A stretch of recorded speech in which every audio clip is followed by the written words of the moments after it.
Welcome to Shift by Bacardi.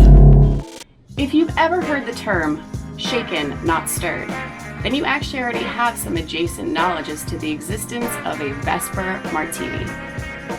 I'm Marta Ess. I'm a bartender at Le Phoenix, aka Restaurant Chanticleer, here in the Parkdale neighborhood of Toronto, Ontario, Canada.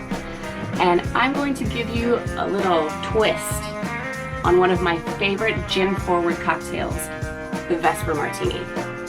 So the introduction of James Bond ordering his now famous classic cocktail happened in Ian Fleming's novel Casino Royale. I mean, we all love James Bond, right? He's badass, he's cool, he's a man of international mystery, but oh boy, what a drink he was ordering. The original recipe, as printed in the novel, calls for 3 measures of gin, 1 measure of vodka, and half a measure of Quina Lillet, which is a now extinct fortified wine. And as his friend Lighter says, gosh, that's certainly a drink. Listen, as a bartender, the #1 rule for guests is order what you like, how you like it. If you have a specific way that you want me to prepare your drink for you, my job is not to argue. But most bartenders today will tell you that the proper way to prepare a Vesper Martini, as with any spirit-forward drink, so meaning any cocktail that doesn't have the addition of citrus, cream, or egg, is you stir it. You don't shake it. There's a few reasons for this, but honestly it just comes down to creating proper dilution and bringing the drink to an optimal temperature. So that's just how we do. But if James Bond walked into my bar today and he asked me to shake his martini, boy, you got it. I'll shake it for you. I won't be happy about it, but I'll do it anyway. Today's iteration of a Vesper is usually a little bit on the lighter side in terms of measures and pouring. And that's really how I prefer mine, but I always expect my Vesper to be gin forward rather than vodka. Today I'm also going to show you a very simple technique that bartenders all over the world use to impart a new kind of layer or depth of flavor to classic cocktails all the time: infusion. Now, infusion is really just taking one thing, putting it into another thing, and having the flavors of those things become a new thing. That's it. The simplest way of creating an infusion, especially if you're just doing it at home and it's only for drinks for you and your loved ones, is to put stuff into a jar and pour alcohol on it. And that's exactly what I did with my celery. So this is actually celery infused Grey Goose vodka. And all I did was take the celery that was just sitting in my fridge, not getting used, and I cut it into strips, put it into a mason jar, and topped it with some delicious Grey Goose vodka. Once you have something infusing in a jar, you're going to want to make sure that it's sealed well. You're going to want to absolutely make sure that the jar is very clean. And you're just going to want to leave it somewhere in a cool, dark space. I'm going to run you through this little twist on a Vesper that I like to call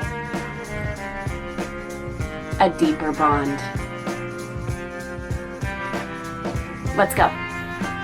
Okay, so instead of Quina Lillet, because as I said, that spirit is no longer with us, for the fortified wine aspect, I'm actually going to be using Martini Bianco, which is a sweet white Italian vermouth. And we're just using half an ounce of that. To that, we're adding an ounce of our celery infused Grey Goose vodka.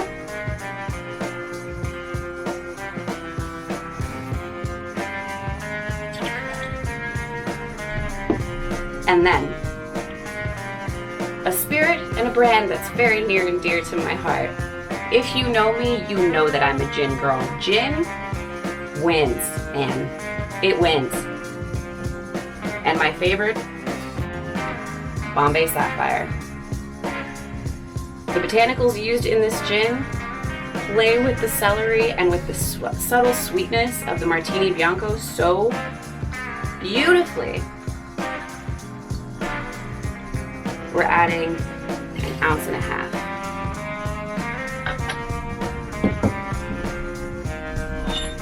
Now, normally if I was preparing this drink at my bar, I'd simply be icing my glass to get it chilled. But I have to conserve ice, so I keep my glasses frosty in the freezer now.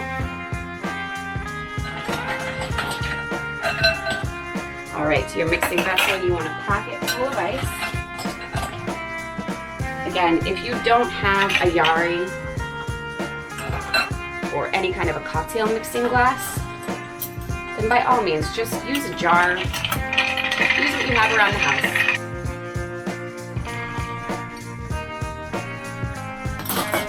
As always, taste.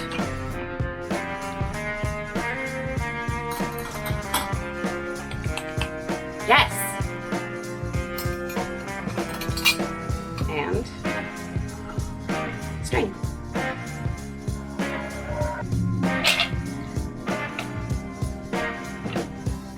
Now, just to add a little bit of aroma, don't go crazy here. We're going to peel off just a tiny bit of this lemon zest.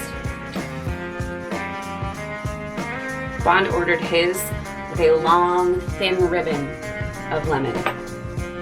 There's no need for that. Just a little dab will do ya. Express those oils on top. And discard that lemon peel. And there you have it. A deeper bond. A nice take on a Vesper Martini that I think James himself might be into. Just wanted to, as always, say a very heartfelt thanks to the amazing people at Bacardi for giving me the opportunity to do this, to share this recipe with you, to continue bartending in my own home. I hope you guys will enjoy your deeper bond. Thank you for watching Shift and learning how it's made. Cheers.